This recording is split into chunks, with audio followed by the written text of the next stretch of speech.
There's just about 6 weeks left in 2024, and the question is, are you prepared for 2025?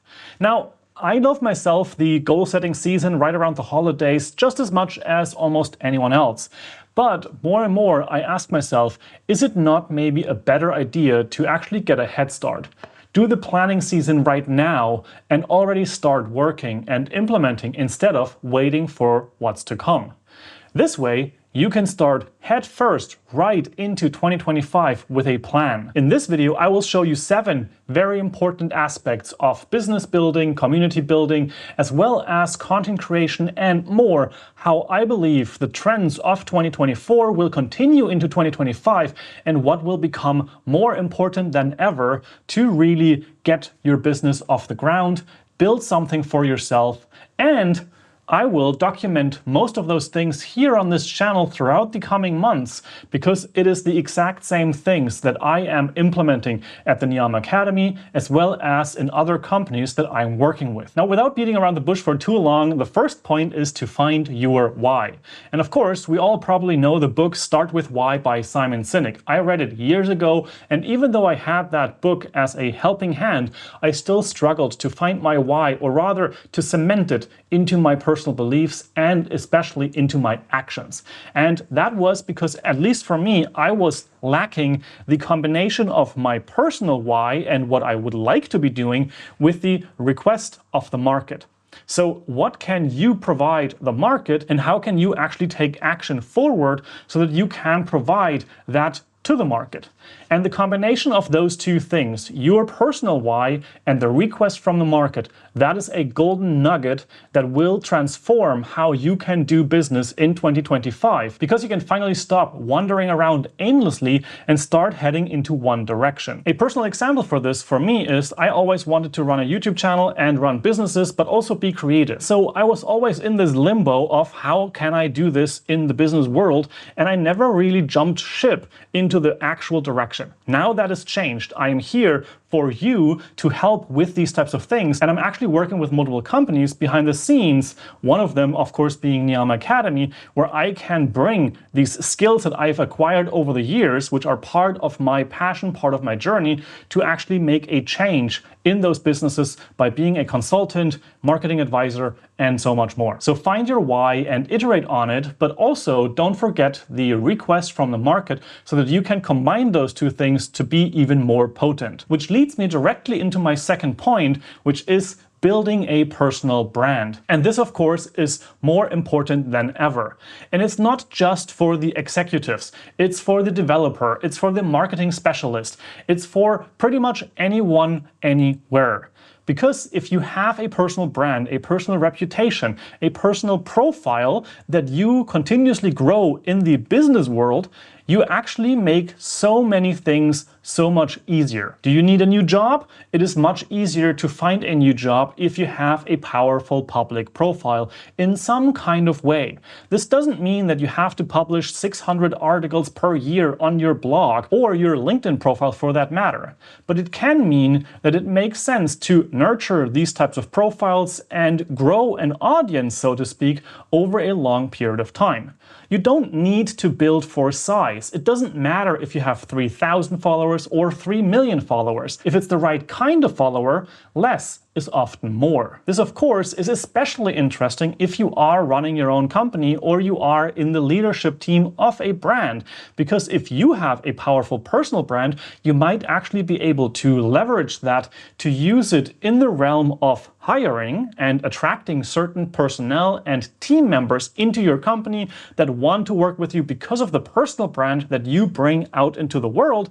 Or you might actually be able to attract different kind of vendors or partners in your business to make that part of the business a little bit more easy. So building a personal brand can be incredibly powerful, but it leads us into the next point, number 3, which is to learn about content production. Because it's not only about text anymore. It's not just blogs and news articles or Twitter posts. More and more, we have to learn about photography and videography, or find the team members to actually take those positions. I personally am of the belief that it is better for everybody to know a certain amount of skill in any of these verticals. So you can take action sometimes much more quickly than it would take you to record something and then send it off to an editor and have that finished in a couple of days from now, and so on. If you just take a couple of hours and learn about the tools that you already have at your disposal, oftentimes directly on your smartphone, and of course also your computer, you might just be able to do everything that you need yourself. For example, to trim a video in the beginning and the end, maybe cut out a little piece in the middle, that already can upgrade a quick video that you wanted to just send to one of your colleagues and make it a little bit easier for them to consume that piece of content. But it of course also opens the door for you to publish publicly, because for example, you are able to much more quickly react to what is happening on these platforms and just go out there right away with a video response or with a video content piece. And in so many ways, it's never been easier to create content because we have the phones in our pocket which have amazing cameras and apps that actually feature teleprompters, editing methods, and green screening, and so much more. It's also the perfect time to learn about AI and what methods and techniques are available there. You might be able to clip a podcast just by uploading it to an online service. You might be able to get transcripts by using a service, and so much more. Of course, there's also Riverside, which I oftentimes talk about here on the channel, which is for remote filmmaking or meeting recordings in extremely high quality so that you can actually reuse that type of content to potentially create content for your professional profiles. Now, with this, I want to lead over to the community building aspect of what we are going to see more in 2025. And that is, of course, to integrate people into your message, into your community. Because we are, at the end of the day, a very much human species and a very social species. I believe we are seeing a trend already with platforms like School and similar, how now community building is becoming more and more important. We even see it with brands which are super successful, which largely are building their fame on communities. One of the first brands that comes to mind for me is Gymshark. And of course, they are a sports apparel brand, but that brand is largely built on the community aspect behind it, that feeling that is invoked when you are looking at those clothes and the thing that you think about when you're seeing someone wear those clothes and the events that they host and everything that is attached to that. So I think we will see much more of that brand style community building as well as that influencer personal brand style community building to bring people together online as well as offline on platforms like WhatsApp, Telegram, School, Facebook maybe even, and many more in the future. This is going to transform the way that communication works because the islands that are happening here are not going to be as central anymore as they are right now, where you have 5 or 6 platforms to kind of hit your content with, but then if you're part of these communities, you actually have to engage, and that will make it a much more human experience if you find the time for that. If you're building a community on the other side, that type of commitment from the people that are in your communities is something that is incredibly powerful. You might be able to use for higher engagement on your content pieces, but especially it is building those 1,000 true fans, as Kevin Kelly wrote years ago. Now, for the last 3 points, I want to switch gears a little bit and talk about a couple different things. The first being high ticket offers and having your own product. This is a big piece for myself because in the time that I've been on the internet, which is probably 2 decades plus, I always thought that it would be incredible to become a YouTuber or a influencer and make money maybe just from the ads revenue right here on this platform. But I have to tell you, and this is a trend that I see all over the place,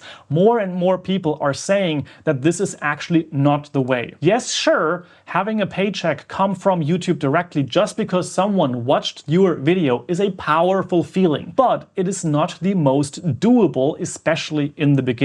But also if you are not in a niche where you might be able to build an audience of thousands and thousands of people. If you are just starting out or you have a medium-sized channel on YouTube or a profile on Instagram or any of the other platforms, one of the most powerful things that you can think about is what would be your product that you could offer to that market, to your niche, to the people around you. What is a skill or a specific service that you could organize or publish that they can buy from you. You can do this either by creating a digital product, a course, or maybe some type of service offer that you manage, or you jump into the world of high ticket, where it's oftentimes about consulting as well as helping brands or companies achieve certain goals. You can of course also do this with personal people like B2C, but oftentimes that is harder to sell because businesses usually make a decision based on the fact that you can actually help them solve a problem, which then helps them make more money, so they are more willing to invest in a high-ticket offer. This for me is an absolute game changer to consider,